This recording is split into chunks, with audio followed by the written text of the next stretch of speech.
दान के रवेरिया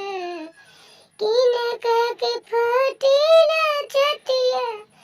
भइल कनिया दान के बेरिया मम्मी के कन्ने बेटी बाहर चली आइले